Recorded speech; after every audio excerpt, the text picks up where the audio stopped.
ஓகேவா? டைரி ஒரு கொடுத்துருந்தேன் எல்லா நம்பர் ஃபோன் நம்பர்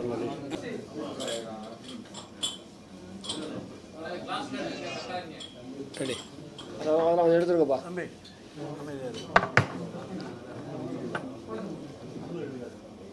தேசிய வாழ்வே தெய்வீக வாழ்வே என்று தன் வாழ்நாள் முழுவதும் வாழ்ந்து இந்த தேசத்திற்காகவே வாழ்ந்து மறைந்து இன்றைக்கும் கோடான கோடி மக்களுடைய எண்ணங்களிலே வாழ்ந்து கொண்டிருக்கும் தெய்வ திருமகன் பசும்பொன் முத்துராமலிங்க தேவர் அவர்களுடைய இந்த தேசத்திற்கான அவர் பாடுபட்ட போராட்டத்திற்காக அவர் பாடுபட்ட அந்த தியாகங்களை எல்லாம் வரக்கூடிய அடுத்த தலைமுறை இளைஞர்கள் மக்கள் மறந்துவிடக்கூடாது என்ற உயரிய நோக்கத்திலே தேசியமும் தெய்வீகமும் எனது இரு கண்கள் என்று சொல்லி அந்த இரு வார்த்தைகளுடைய கோட்பாட்டிலிருந்து எந்த ஒரு தருணத்திலும் மாறாது இறுதி வரை வாழ்ந்த அந்த தியாகச்சமருடைய தேசப்பற்றை அடுத்த தலைமுறைகளுக்கு எடுத்து செல்ல வேண்டிய கடமை பொறுப்பு நமக்கு இருக்கிறது என்கின்ற நிலையில் அதற்காக ஒட்டுமொத்த தமிழகம் முழுவதும் இருக்கக்கூடிய அனைத்து தரப்பட்ட மக்களிடத்திலே சென்று தேசப்பற்றை வளர்த்து வாழ்ந்து மாய்ந்த சிதம்பரம் பிள்ளைனார் போன்ற ஒவ்வொரு தியாகிகளுடைய வரலாறுகளை எடுத்து சொல்ல வேண்டிய பொறுப்பை எடுத்து செல்ல வேண்டும் என்று நான் முடிவெடுத்து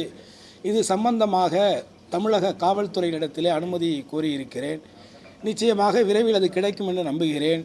அந்த பட்சத்திலே வருகின்ற அக்டோபர் மாதம் 30ஆம் தேதி ஜெயந்தி விழா முடிந்ததற்கு பிறகாக தமிழகம் முழுவதும் வட ஆற்காடு மாவட்டம் தென் மாவட்டங்கள் வட மாவட்டங்கள் அனைத்து மாவட்டங்களிலுமே நான் தொடர்ச்சியாக பயணம் செய்து அவருடைய புகழையும் அவர் இந்த தேசத்திற்காக வெள்ளையர்கள் எதிர்த்த தியாகங்களையும் குற்றப்பரம்பரை சட்டத்தை எதிர்த்து இன்றைக்கு இருக்கக்கூடிய 114 சமுதாய மக்கள் அந்த அடிப்படையிலே இன்றைக்கு அரசின் பயன்களை பெறக்கூடிய நிலையில் இதை உருவாக்கி கொடுப்பதற்கு போராடியவர்களுடைய தியாகங்களை வரலாறுகளை எடுத்துச் சொல்ல வேண்டிய பொறுப்பு நமக்கு இருக்கிறது என்பதை உணர்ந்து அதற்கான ஒரு திட்டத்தை தயாரித்துள்ளேன். அதை ஒட்டுமொத்தமாக உங்களிடத்திலே பகிர்ந்து கொள்ள வேண்டும். அதே தருணத்தில் இந்த தகவலை அறிந்த பொதுமக்கள் யார் யார் விருப்பப்படுகிறார்களோ அவர்களுடைய கிராமங்களிலிருந்து அழைப்புகளை கொடுத்தால் அந்தந்த கிராமங்களுக்கு சென்று இவர்களை பற்றிய சொற்பொழிவுகளை பேச்சுக்களையும் வரலாறுகளையும் எடுத்துரைப்பதற்கு நான் தயாராக இருக்கிறேன் என்பதை தெரிவிப்பதற்காகத்தான் உங்களை இந்த நேரத்தில் அழைத்தேன். தேசம்னு வரும் பொழுது அந்த காலகட்டத்தில் இருந்த வாழ்ந்த எத்தனையோ தியாகிகள் இருக்கிறாங்க. அதில் நம்ம எந்த பாகுபாடும், ஏன்னா தேசிய தலைவர்களை நம்ம பாகுபாடு தேசத்துக்காக உழைத்தவர்களை மத ரீதியாகவோ ஜாதி ரீதியாகவோ பிரித்து பார்ப்பது என்பது ஒரு இழிவான ஒரு செயல். ஆக ஒருபோதும் அதை நான் செய்ய தயாராக இல்லை. நான் ஒட்டுமொத்தமாக அந்தந்த பகுதிகளே வாழ்ந்த தலைவர்கள் இருப்பார்கள், அவர்களை பற்றி எடுத்துரைக்க வேண்டும். பொதுவாக நோக்கம் குழந்தைகள் மத்தியிலே அடுத்த தலைமுறை மத்தியிலே தேசப்பற்று மொழிப்பற்று மண்பற்று இனப்பற்று வர வேண்டும் என்பதுதான் நோக்கம். இல்லை, வரலாறுகளை எனக்கு தெரிஞ்சதை நான் எடுத்து சொல்ல போகிறேன். நமது முன்னோர்கள் நமக்கு சொல்லிக் கொடுத்ததை எடுத்து சொல்ல போகிறேன். நமது முன்னோர்கள் எழுதி வைத்த உண்மையான வரலாறுகளை எடுத்து சொல்ல போகிறேன். ஏன்னா இன்றைக்கி சமீப காலங்களாக நீங்கள் பார்த்தீங்கன்னா பொய்யான வரலாறுகள் புரட்டுக்கள் அதிகமாயிருச்சு. அதில் இன்றைக்கு சோசியல் மீடியாங்கிற பெயரில் தவறான தகவல்களை உண்மையென்று நம்பக்கூடிய ஒரு மனநிலைக்கு மக்கள் மடைமாற்றம் செய்யப்பட்டிருக்கிறாங்கிறத யாரும் மறுக்க முடியாத ஒரு விஷயம். அதனால் உண்மையான வரலாறுகளை ரெக்கார்டு ஆதாரபூர்வமாக இருக்கக்கூடிய வரலாறுகளை வெள்ளையர்கள் காலத்திலே சண்டையிட்ட அத்தனையும் வரலாறுகளாக ஆவணப்படுத்தப்பட்டிருக்கு. அந்த வரலாறுகளை நம்ம ஆதாரங்களோடு எடுத்து சொல்ல நினைக்கிறேன்.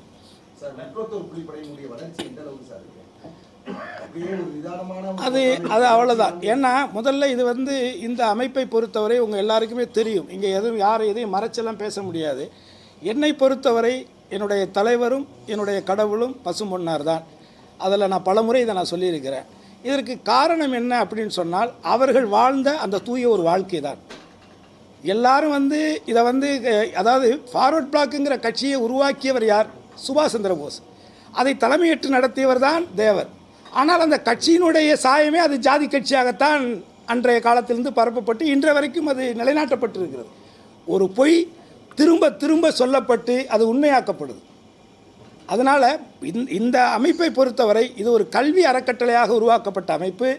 ஏற்கனவே நான் சொன்னதைப் போல அன்றைய காலகட்டத்தில் 2007 2009 வரை அன்றைக்கு தமிழகத்தில் இருந்த கிட்டத்தட்ட 120க்கும் மேற்பட்ட அகதிகள் முகாமில் இருந்த மாணவ மாணவிகளிலே 1000க்கும் மேற்பட்ட மதிப்பெண்களை பெற்ற மாணவ மாணவிகளை தேர்ந்தெடுத்து அதை நீதிமன்றத்தில் உத்தரவு பெற்று அதற்கு நான் பொருளாதார உதவி செய்து அவர்களை படிக்க வைத்து பட்டதாரி ஆக்கியதனுடைய நோக்கம்தான். அதை தொடர்ச்சியாகத்தான் புரட்சித் தலைவர் அம்மா அவர்கள் எனக்கு அந்த வாய்ப்பை கொடுத்தார்கள். ஆகவே இது அரசியல் கட்சி அல்ல, இது ஒரு அமைப்பு, இது ஒரு அறக்கட்டளை. இந்த அறக்கட்டளை கல்வி ரீதியாக தடுக்கப்படுகிற வறுமை நிலையில் இருக்கக்கூடிய மாணவ மாணவிகளை தேர்ந்தெடுத்து உதவி செஞ்சது. காலப்போக்கில் அது வந்து இன்றைக்கு இந்த நிலையில் இருக்குது. ஆகவே நாம் யாருக்கும் தாழ்ந்தவர் அல்ல, நமக்கு யாரும் தாழ்ந்தவர் அல்ல என்கின்ற தெய்வ திருமகனாருடைய வாக்குதான் இந்த அமைப்பினுடைய நிலைப்பாடு. ஆமாம், இல்லை அது வந்து அதாவது ஜிஎஸ்டி வந்து நியாயமாக நான் ஒரு நடிகனாக நான் சம்பாதிக்கிற பணத்தில் 18% நான் ஜிஎஸ்டியாக கட்டுறேன். ஒரு நாட்டினுடைய சட்டத்திட்டத்தை நான் மதிக்கிறேன். இந்த நாட்டினுடைய குடிமகனாக இந்த தேசத்தினுடைய நலனுக்காக நான் அதை ஏற்றுக்கிறேன். நான் வறுமையில் தான் இருக்கேன். ஆனாலும் நான் சம்பாதிக்கக்கூடிய அந்த பணத்தில் 18%, 1 லட்சம் ரூபாய் நான் சம்பளம் பெற்றேன். ஆனால் 18,000 ரூபாயை இந்த தேசத்திற்கு நான் கொடுக்குறேன். அதனுடைய நோக்கம், இதை வசூல் செய்கின்ற இந்த அரசு அந்த பணத்தை மக்களுடைய நலனுக்காக, மக்களுடைய எதிர்கால திட்டங்களுக்காக, எதிர்கால சந்ததிகளுக்காக செலவிடுகிறதா என்று பார்த்தால் அது இல்லை. மக்களிடத்தில் இருந்து பெறக்கூடிய இந்த ஜிஎஸ்டி போன்ற வரிகளை பெற்று அதானி அம்பானி போன்றவர்களை வளர்த்து விடுவதற்கு நான் ஏன் உழைக்க வேண்டும் என்கின்ற கேள்வி எனக்குள்ள வருது. ஆக இந்த ஒரு வியாபாரி சங்கத்தினுடைய பிரதிநிதியாக கலந்து கொண்ட அந்த அன்னபூர்ணாவினுடைய முதலாளி அவர்கள் அடிப்படையிலே ஒரு சராசரி குடும்பத்தில் பிறந்து உழைத்து வாழ்க்கையிலே முன்னேறி இன்றைக்கு ஒட்டுமொத்த உழைப்பால் உயர்ந்த அந்த சிறு பெரு வியாபாரிகளுக்கு அவர் ஒரு பிரதிநிதியாக அந்த நிகழ்விலே கலந்து கொண்டிருக்கிறார். அவர் உண்மையை கேட்கிறார். பன்னுக்கு வரி இல்லை, ஆனால் அதில் தடவுகின்ற ஜாமுக்கு 18% வரி போடுகிறீர்கள் என்று கேட்கிறார். இனிப்பு பலகாரங்களுக்கு ஒரு வரியும் காரப்பலகாரங்களுக்கு ஒரு வரி, இப்படி பாகுபாடு பெரிய குழப்பங்கள் இருக்கேன்னு கேட்கிறார். உடனே அவரை அழைத்து நீங்கள் அடுத்த நாள் வந்து மன்னிப்பு கேட்க வைப்பது என்பது இதுதான் பாஜக அரசினுடைய நிலை. ஒட்டுமொத்த தமிழகத்தில் இருக்கக்கூடிய அத்தனை வியாபாரிகளையும் அவர்கள் அசிங்கப்படுத்தி இருக்கிறார்கள், அவமானப்படுத்தி இருக்கிறார்கள். இதற்கு மேலே என்ன நடக்கணும்? இதை விட ஒரு சர்வாதிகாரம் என்னவாக இருக்க முடியும்? ஒரு கலந்தாய்வு கூட்டத்திலே கேட்கின்ற கேள்விக்கு பதிலை சொல்லுகின்ற ஒருவரை நீங்கள் மீண்டும் அழைத்து அவரை நீங்கள் மன்னிப்பு கேட்க வைக்கிறீர்கள் என்று சொன்னால் இது அன்னபூர்ணாவினுடைய முதலாளிக்கு ஏற்பட்ட அவமானமாக நான் நினைக்கவில்லை. ஒட்டுமொத்தமாக தமிழகத்தில் இருக்கக்கூடிய அத்தனை குடிமக்களுக்கும் அத்தனை சிறு குறு வியாபாரிகளுக்கும் ஏற்பட்ட அவமானமாக நான் இதை கருதுகிறேன். சார், அதாவது பார்த்தீங்கன்னா ஒவ்வொரு முறையும் மத்திய அரசாங்கத்தை பொறுத்தவரைக்கும் பல்வேறு பிரச்சனைகளை தொடர்ந்து பண்ணிட்டே இருக்காங்க. யாருக்கும் ஒரு கேள்வி கேட்டால் அமலாக்கத்துறை உள்ளிட்ட பல்வேறு பிரச்சனை இருக்கு. ஆனால் அவங்களை எதிர்த்து கேட்கக்கூடிய நபர்கள், அரசியல் தலைவர்களாக இருக்கட்டும், யாருமே இன்னும் இல்லைன்ற மாதிரியான ஒரு அப்படியெல்லாம் கிடையாது. அதெல்லாம் இருக்கு, இல்லை இருக்காங்க, அதெல்லாம் இருக்காங்க. ஏன் இப்போ ராகுல் காந்தி பாராளுமன்றத்தில் கடந்த எதிர்கட்சி தலைவராக பொறுப்பேற்றது ஏன் எல்லாரும் தான் இப்போ அப்படி இல்லைங்க. இதில் வந்து இப்போ ஒரு கருத்து சொல்கிறாங்க. இன்றைக்கி பெரிய பெரிய தலைவர்களே, நாட்டினுடைய பிரதமரே ட்விட்டு போடுறதுலையும் சோசியல் மீடியாவில் செய்தி அனுப்புறதுல தான் அரசியல் பண்ணிகிட்டு இருக்கிறாங்க. அப்போ அவங்களுக்கு எப்படி பதில் சொல்கிறது? அதுக்கு மட்டும் நாங்கள் ரோட்டில் இறங்கி பதில் சொல்லணுமா? அவர் சோசியல் மீடியாவில் சொல்கிறாரு, நாங்களும் சோசியல் மீடியாவில் சொல்கிறோம். அதனால் அவருடைய கருத்துக்களை இங்கே எல்லாரும் ஏற்றுக்கிட்டதாலாம் அர்த்தம் கிடையாது. இது போன்ற ஒரு நிகழ்வு இருக்கிற பட்சத்தில் முன்னாள் தலைவர்களான கலைஞர், ஜெயலலிதா அது மாதிரி விட்டுருப்பாங்களா? அந்த வல்லமை சார், அந்த காலகட்டங்கள் மாறிடுச்சு. ஒருத்தருடைய ஆளுமையை அடுத்து வரக்கூடிய தலைமுறைகிட்ட இருக்குன்னு எதிர்பார்க்கிறதே முதல்ல சரியான இது இல்லை. ஒவ்வொருத்தரும் ஒவ்வொரு நிலைப்பாடு. யாருக்கு தெரியும் சார்? அரசியல் தானே, இது சராசரி அரசியல். நாளைக்கு யார் வேணாலும் நாளைக்கு ஒரு மிகப்பெரிய ஒரு எதிர்ப்பு சக்தியாக ஒன்று உருவாகிறதுக்கு வாய்ப்புகள் இருக்குது. அதனால் பொதுவாக எந்த ஒரு அரசியல் கட்சியாக இருந்தாலும் மக்களுக்கு விரோதமான கருத்துக்களை இப்போ வந்து தேசிய கல்விக் கொள்கையை கொண்டு வராங்க. அதை நம்ம முழுமையாக எதிர்க்கிறோம், தொடர்ச்சியாக எதிர்க்கிறோம். இதில் என்ன எதிர்க்கிறீங்க? அந்த அமைச்சர் என்ன சொல்கிறாரு? நாங்கள் வந்து தாய்மொழி கல்வியை வளர்க்குறது கொண்டும்போது இந்த அரசாங்கம் அதுக்கு தடையாக நிற்குதுன்னு சொல்கிறாரு. அது எவ்வளோ பெரிய அபத்தமான பொய்ங்கிறது அதுக்குள்ளே போய் நீங்கள் படிக்கணும். நீங்கள் வர்ற சோசியல் மீடியாவில் வர்ற செய்திகளை மட்டுமே நீங்கள் படிக்கிறத விட்டுட்டு இந்த மாதிரி ஒரு மத்திய அமைச்சர் சொல்கிறாரு, அப்படி ஒரு தாய்மொழி கல்வியை வந்து மறுக்கக்கூடிய அளவுகளே தமிழ்நாடு அரசாங்கம் இருக்குது. அந்த அளவுக்கு தமிழர்கள் என்ன முட்டாளாவாக இருக்காங்க? அது கிடையாது. அதனுடைய நோக்கம் வேறு. அவர்களுடைய நோக்கம் என்பது இந்த மாதிரியான கல்விக் கொள்கையை கொண்டுகிட்டு வந்து ஏழை எளிய மாணவர்கள் எப்படி மருத்துவக் கல்வியை இன்றைக்கி வந்து படிக்க முடியாத ஒரு எட்டாத கனியாக மாற்றி இருக்கோ, அது மாதிரி நாளைக்கு வந்து ஐஐடி மாதிரியான உயர்கல்விகளை உள்ளேயே தமிழர்கள் நுழைய முடியாத ஒன்றை கொண்டுட்டு வர்றதா அவருடைய உள் சூட்சமம். அதை நம்ம வந்து புரிஞ்சுக்கணும். அதுதான் இதில் நோக்கம். அதனால் எதையுமே மேலோட்டமாக நான் பார்க்காம கொஞ்சம் ஆழமாக படித்து அதை தெரிஞ்சுக்கிட்டு ஒரு தெளிவு தெரிஞ்சு இன்றைக்கி வந்து பொதுவாகவே பார்த்தீங்கன்னா ஐஐடி நம்மளாம் போகவே முடியாது அப்படிங்கிற ஒரு பயத்தை மாணவர்கள்ட்ட உருவாக்குறாங்க.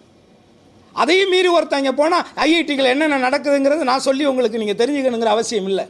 அதனால் தமிழர்கள் தாய்மொழி கொள்கை கல்வியை வந்து தன்னுடைய தாய்மொழி வழியாக படிப்பது என்பதுதான் ஆகச் சிறந்தது.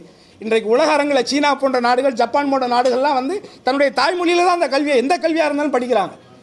ஆகவே அதுதான் நடைமுறைப்படுத்தணும். இந்த தமிழ்நாட்டை பொறுத்தவரை நம்ம வந்து தேசிய கல்விக் கொள்கையை வந்து மறுக்கணும். அந்த நிலைப்பாடுகளை தமிழக அரசாங்கம் எடுக்கக்கூடிய நடவடிக்கைகளுக்கு முக்குளத்தோர் பிள்ளைப்படை சார்பாக என்னுடைய மனப்பூர்வமான வாழ்த்துக்களை நன்றி தெரிவிச்சு.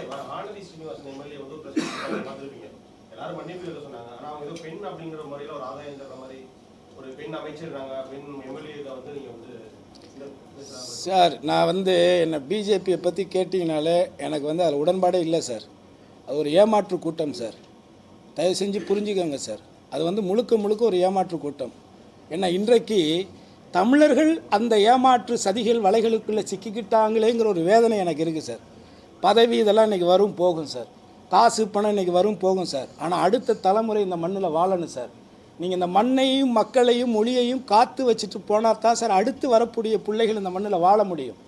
தயவு கூர்ந்து நான் வந்து அரசியல் ரீதியாக சப்பக்கட்டு கட்டுவது, ஒருத்தர் சொல்கிற கருத்துக்கு எப்படி சட்டமன்றத்தில் எதிர்க்கட்சி ஒன்று சொன்னால் ஆளுங்கட்சி ஒன்று சொல்லுவது, ஆளுங்கட்சி ஒன்று சொல்லும் பொழுது எதிர்க்கட்சி உங்கள் ஆட்சியில் இது நடக்கலையா என்று ஆண்டாண்டு காலமாக, இது வந்து இன்றைக்கு நேற்று இல்லை, 52 இருந்து பாரத பிரதமர் ஜவஹர்லால் நேரு இருந்த காலத்திலிருந்து இன்றைக்கு மோடியும் ராஜீவ்காந்தியும் இருக்கிற நிலையில் ஒரே மாதிரி தான் இருக்குது. விவாதங்கள் தான் வேறாக இருந்திருக்க தவிர எல்லாமே ஒன்றா தான் இருக்குது. ஆகவே அதுகளை மறந்து நம்ம வந்து அடுத்த பொறுப்பு நமக்கு இருக்குது. நாளைக்கு நம்ம இந்த மண்ணில் நம்மளோட அடுத்த தலைமுறையை விட்டுட்டு போகிறோம். நீங்கள் விட்டுட்டு போகிற காசு பணம் சொத்து சுகம் நிச்சயமாக இருக்காது சார். நான் இன்றைக்கி சொல்கிறேன், எழுதி வச்சுக்கோங்க. வரக்கூடிய காலங்களில் தமிழ்நாட்டில் நான் இன்னொன்று சொல்கிறேன் சார். எப்படி இலங்கையில் ஒட்டுமொத்த தமிழர்களையும் ஒரு இனப்படுகொலை நடந்ததோ 2009 காலகட்டங்களில், அதே போன்ற ஒரு நிலை தமிழ்நாட்டுக்கு வரும் சார். நீங்கள் எழுதி வச்சுக்கங்க சார். இதே இந்தியாவில் எப்படி இன்றைக்கு மீனவர்கள் வந்து அந்நியர்களாக பார்க்கப்படுகிறார்களோ, தமிழக மீனவர்கள் இந்திய மீனவர்களாக பார்க்கப்படாமல் அந்நிய மீனவர்களாக பார்க்கப்படுகிறார்களோ, இந்திய மீனவர்கள் அல்லாது தமிழ்நாட்டு மீனவர்களாக பிரித்து பார்க்கப்படுகிறார்களோ, இதே நிலை தொடர்ந்து ஒரு காலத்தில் இந்த மாநிலத்துக்கு அருகாமையில் இருக்கக்கூடிய மாநிலங்களெல்லாம் சேர்ந்து ஒரு மாநிலத்தை, ஒரு மாநில மக்களை, ஒரு இன மக்களை அழிக்கக்கூடிய ஒரு சூழல் உருவாகும் அப்படிங்கிற ஒரு ஐயம் எனக்கு இருக்குது. இது விரைவில் கூட நடக்கலாம்னு இருக்குது. அதனால் இந்த மாதிரி ஒரு தருணங்களில் நீ ஜாதி ரீதியாக சார், ஜாதிங்கிறது இருக்குது. இந்திய அரசியலமைப்பு சட்டத்தில் ஏற்றுக்கொள்ளப்பட்ட ஒன்று தான். இங்கே பிரச்சனை என்னென்னால், எந்த ஜாதியாக இருந்தாலும் நீ பேசுகின்ற தாய்மொழி என்னங்கிறதான். இது நீனோ நானோ உருவாக்குனது இல்லை. இது அது எந்த காலத்தில் உருவாச்சுன்னு கூட இதுக்கு நம்மகிட்ட ஒன்றும் பெரிய விவாத பொருட்களோ சான்றுகளோ இல்லை. ஆனால் அதையும் கடந்து, இதையெல்லாம் கடந்து தமிழர்களாக நாம் ஒன்றிணைய வேண்டிய ஒரு சூழல், ஒரு காலம், ஒரு கட்டாயம் இன்றைக்கு ஏற்பட்டிருக்கிறது.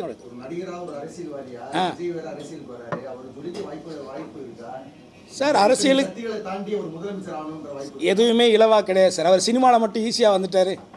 முதன்முறையாக அவர் வந்து அவங்களுடைய தந்தையார் வந்து அவரை வச்சு படம் எடுத்தார். கிட்டத்தட்ட 6-7 படங்கள் சொந்த படமாகவே எடுத்தார்.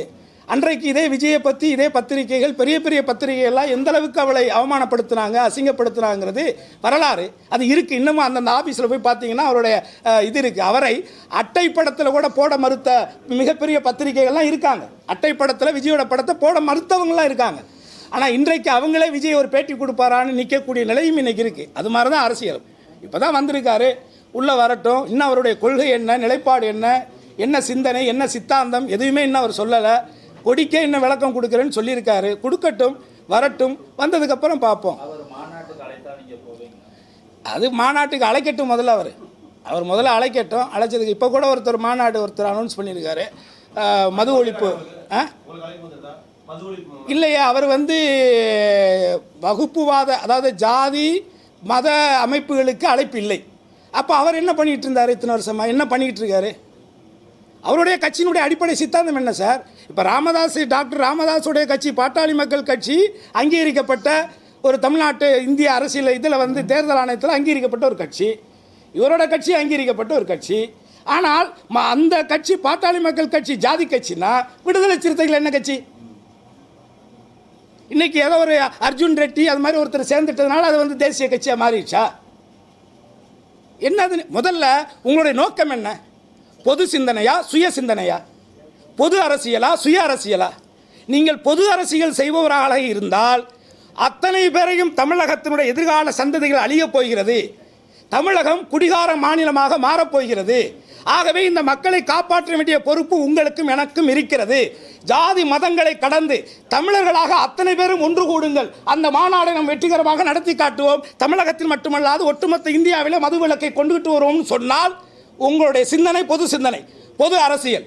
ஆனால் இது மதவாத கட்சி யாரை சொல்றீங்க? பிஜேபியை சொல்றீங்க. ஜாதிவாதி கட்சி யாரை சொல்றீங்க? பாட்டாளி மக்கள் கட்சியை சொல்றீங்க. அப்போ மத அமைப்புகள் வந்து வேற எதுவுமே இல்லையா? இஸ்லாமியில் எத்தனை அமைப்புகள் இருக்கு, கிறிஸ்துவத்தில் எத்தனை அமைப்புகள் இருக்கு, அரசியல் ரீதியான கட்சிகள் இல்லாட்டியும் கூட அமைப்புகள் நிறையா இருக்கு. அதில் இஸ்லாமிய அமைப்புகளில் நிறைய கட்சிகளே இருக்கு. காய்தே மில்லத்தை உருவாக்கின முஸ்லீம் லீக் கட்சி என்ன?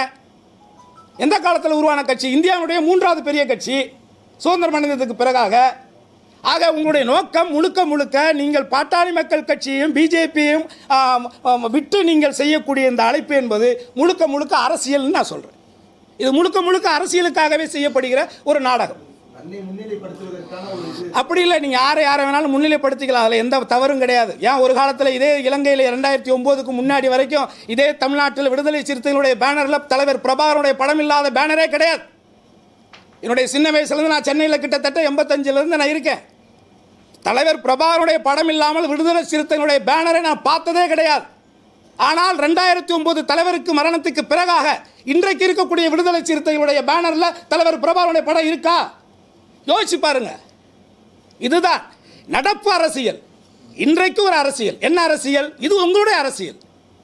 உங்களுடைய அரசியலுக்காக நீங்கள் அப்போ ஜாதி மத அமைப்புகளுக்கு வாய்ப்பு இல்லை, என்ன பண்ண நாங்கள்லாம் என்ன பண்ணுறது? இல்லை எங்களுக்கு சமுதாய பொறுப்பு இருக்கக்கூடாது நினைக்கிறீங்களா? ஏன் நான் இந்த மக்கள் அழிகிறத பார்த்து நாங்கள் வேடிக்கை பார்க்கணும்னு நினைக்கிறீங்களா?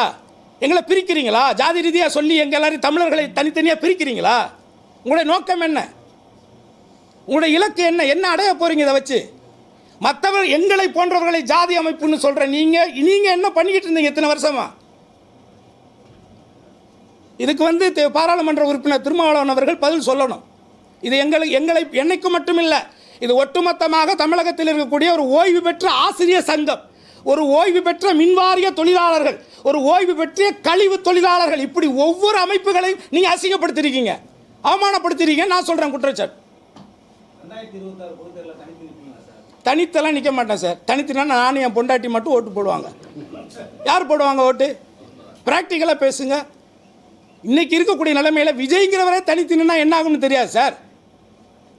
நீங்கள் நில அரசியலை கள அரசியலை புரிஞ்சுக்கங்க. இன்றைக்கு நமக்கு தேவை நான் தனித்து நிற்கிறேன்னா, நான் பெரும்பார்வையாக நிற்கிறேனாங்கிறதெல்லாம் இங்கே மேட்டரே கிடையாது. தமிழர்களுக்காக நிற்கிறோமா, தமிழர்களுடைய உரிமைகளுக்காக நிற்கிறோமா, மாநிலத்தினுடைய உரிமைகளை காக்கிறதுக்காக நிற்கிறோமா, எதிர்கால சந்தையினுடைய கல்வியை நம்ம வந்து அவங்களுக்கு உறுதிப்படுத்துகிறோமா, மருத்துவக் கல்லூரி கனவுகளை உறுதிப்படுத்துகிறோமா, ஐஐடி போன்ற பெரிய தொழில்நுட்ப கல்லூரிகளில் நம்ம தமிழ் பிள்ளைகள், தமிழ் வழி கல்வி படிக்கக்கூடிய பிள்ளைகள் போய் சேர்வதற்கான வழிவாய்ப்புகளை நம்ம உருவாக்கி கொடுக்குறோமா? இந்த சிந்தனை தான் இன்றைக்கி தேவைப்படும். நன்றி நன்றி நன்றி.